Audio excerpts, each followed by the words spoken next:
Hi cronies, how you doing? If you're new here, welcome. I am Vicky the Nerdy Crone, and today I will be reviewing episode 4 from season 2 of Rings of Power, called Edlest.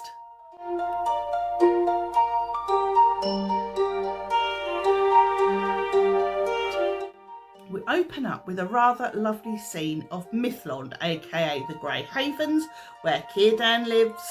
I just love those houses with the roofs that have the upturned boats. It's in Lord of the Rings, you see this vast port, but Rings of Power, it's just building itself up, and it's very, very simple and rather beautiful. In this scene, you have Elrond and Galadriel as they put together their crack team of elves, aka the Scooby Gang, go with them to Eregion so that they can warn Celebrimbor that he is in trouble and that Sauron is on the prowl. Now, of course, in the last episode, Elrond was made in charge of the expedition, and that, I think, put Galadriel's nose out of joint slightly. So there's a real atmosphere between them as they navigate their new roles. Once Elrond and Galadriel have established their roles in this team, we're treated to these aerial landscapes, and we go to different parts of Middle-earth, eventually land en route with the elves on their way to Eregion. And they have come across a bridge that has been destroyed. Galadriel gets a vision with her ring, and Elrond is not having any of it. He's very suspicious of the ring, and so he decides to go the opposite way to what Galadriel suggests. Something to note about Galadriel's hair. You'll notice it's in a crown braid, and that's a little reference to Silmarillion, which tells us that Galadriel used to wear her hair for athletic pursuits in a crown braid, and later Celeborn gives her the name Galadriel, which means garland of bright hair, and he gives that to her as an affectionate name, which she keeps. We meet up with the stranger again, and what we find is that he has woken up and he can't find Poppy or Nori anywhere. In the last episode, he caused a magic wind, and that blew away Nori and Poppy, and so he obviously very worried because he doesn't know what's happened to them or whether they're hurt. But in the meantime, he comes across this funny hermit guy. He's looking after his animals, and there's some beehives hanging around and all sorts. And so he asks this guy about his missing friends. But while he's doing that, his map that he's been holding with the stars on it blows off into a tree. And so he chases after the map, and when he goes to retrieve it, he notices this tree has a rather interesting branch, and he thinks, oh, that could be my staff. So he tries to remove it, and the tree isn't very impressed, and so basically swallows him, which again is another reference to Lord of the Rings with Old Man Willow. This bit wasn't in the movies, by the way. The 4 hobbits are lost in the old forest, which is after they leave Buckland. The trees are sort of ganging up on them a bit and sending them down wrong paths and moving around, and it's all a bit weird. And they eventually find themselves by Old Man Willow, who's by the water, and he makes them sleepy, and then he basically tries to consume them. And it's not until a certain character, whose name I'm not going to mention yet, comes along and rescues them. In the meantime, Nori and Poppy are also looking for the stranger and wondering if he's okay, and then they see the riders with the masks on, and they get scared, and they roll down the hill and come across another half-foot, or at least they think he's a half-foot. So they meet this guy called Nobody or Merrimack, and they persuade him to take them to their village, and they believe it's a village of half-foots. But when they get there, the leader of the village tells them that these people are stores, and the leader tells nobody off for bringing strangers into the village because there's a lot of dangers. The stores also are very much aware that Nori and Poppy are being followed by the people they call the Galdrim, the people with the masks. Interesting that they already knew about these people, but it may have been that they'd already had a visit a little while ago. Poppy sticks up for nobody, which doesn't go down too well with the leader, who demands that the two of them state their case as to why they should remain in the village. Nori says they're trying to help their friend, who's a wizard, and that scares the stores even more because the only wizard they are aware of is the dark wizard, and so they get very, very scared and they tie the three of them up. And we then move on to the dark wizard's temple, and one of the Galdrim is reporting back saying that he hasn't found the halfling, but he has found out that the stranger is with the hermit. And the dark wizard says, well, leave him to me, that's not a problem, you get after those halfords. Now we move to the next scene, which is the tree again, where the stranger was being eaten, and we have our hermit guy, and he's having a chat and calming the tree down and telling him to release the stranger, and he eventually does. And so the stranger asks who he is. And all the book readers, we all know who he is. We've been keeping it quiet for a while. But the hermit introduces himself as Tom Bombadil. Now, for those of us who've read the books, I'm a big fan of Tom. It was one of my favourite parts of the book. I know it's not everybody's favourite. Some people feel it's a bit weird and what's it doing in the book. But it's almost like a little break from the story. When you read it, you really feel like you're taking a bit of a breather when the four hobbits go to Tom Bombadil's house and they meet Goldberry, who will come on to that in a minute, and spend a few days there. It's a really strange and magical place. And I just love reading those passages. For me, when I was reading it for the first time, it really took me to another place. I could feel this home of Tom Bombadil's, and I can't really explain it. It's just something that is one of my favourite parts of the book. So in the next scene, we're inside Tom Bombadil's house and the stranger is having a bath because he's been in that, getting all the tree goo off him or whatever. And here's Tom chatting to somebody in the other room, and he mentions Goldberry, and then a woman starts singing and they sing together, and then it suddenly stops. Tom Bombadil comes in to see how he's doing because he's washed his clothes, and he asks about the woman, and Tom goes, there's no woman. So I don't know why Tom would hide or want to pretend that Goldberry isn't there. In the Lord of the Rings, she's the River Woman's daughter. She's a kind of water spirit. She's very beautiful, and it makes you wonder whether maybe she's sort of in the water somewhere. Who knows? She's certainly not in the stranger's bath. It was very strange, if you ask me. I personally felt that wasn't necessary to put that in. This isn't Lord of the Rings, this is Rings of Power.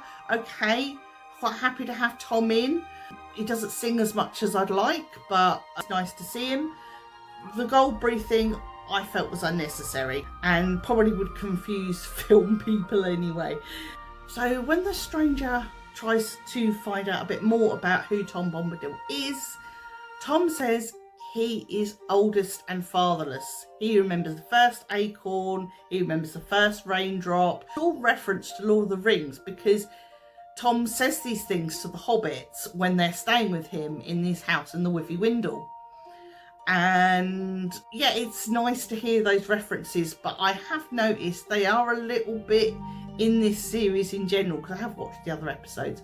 It's an awful lot of copying the Lord of the Rings texts or in-your-face references. I fully get the Rings of Power is a fan fiction. I write fan fiction, so I don't have a problem with it. But then again, I think it's been marketed as a family show, so I suppose some of it is going to feel a bit dumbed down.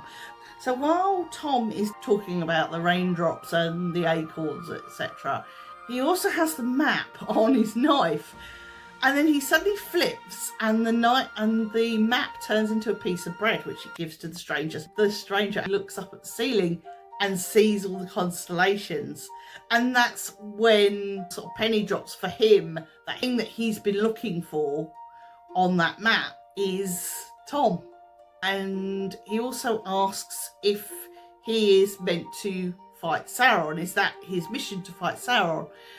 And Tom basically says, you're here, they've been talking about the Dark Wizard as well, you're here to face them both. Now, I'm a little bit not sure why we need to shoehorn in a Dark Wizard. In the East, in the canon, we have two perfectly good wizards, the Blue Wizards, who've never been seen on television. We should be focusing on the Blue Wizards. And it's getting a bit irritating that they seem to be sort of shoehorning in original characters when there's no need. So Tom tells the stranger that the Dark Wizard originally came to him for help and guidance, and then went on to take over the whole of Rune. As I say, I'm not convinced by this storyline. Tom believes that if the Dark Wizard and Sauron meet and they team up, then things are going to be bad for Middle-earth. So with the next scene, we are with the Elf and Scooby Gang again, and they have found their way to a load of barrows and are confronted with Barrow-wights. Now these Barrow-wights are pretty cool looking, pretty scary. The only thing is, it is a bit early in the canon. They didn't turn up until the Witch King turned up and sent them there.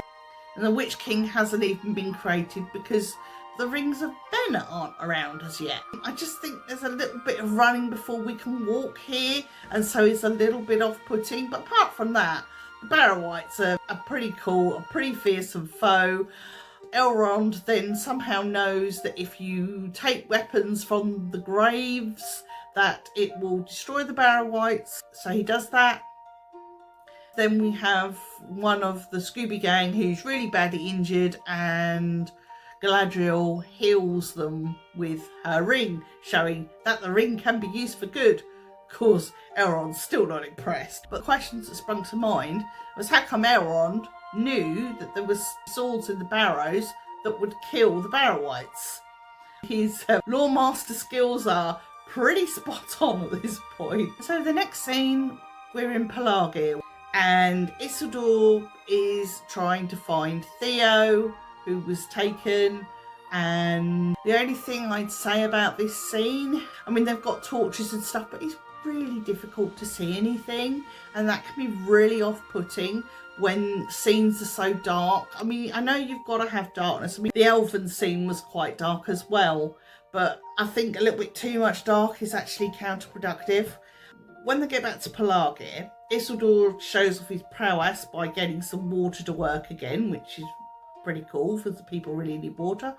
But Arundi has been quite suspicious of Astrid, and he questions her, and then he finds the burn mark on her back and identifies her as one of the people who's kowtowed to Adar. And she basically says that she was afraid. Arundi claps her in iron and drags her off to help them find Theo. So the three of them are now a bit like the three hunters in Lord of the Rings. They're in this scene where the three of them are looking for Theo. They come across a monster in a swamp. Cut a long story short, they fight the monster, and it's night time, so they eat the monster, you know, because you beat them, you gotta eat them. So we're back with the stores, and the leaders have decided that Nori and Poppy are going to have to leave in the morning. And Nori sort of says, well, I understand that our leader would have done the same thing. And she tells them who their leader was. And she's like, are you sure about that?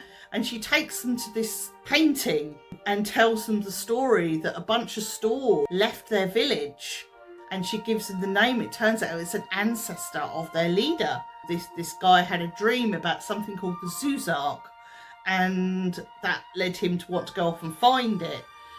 And it turns out that these Harfoots actually originated from the stores in this village, and that they left there to go off and find this Suzar, which we're all guessing now is probably the Shire.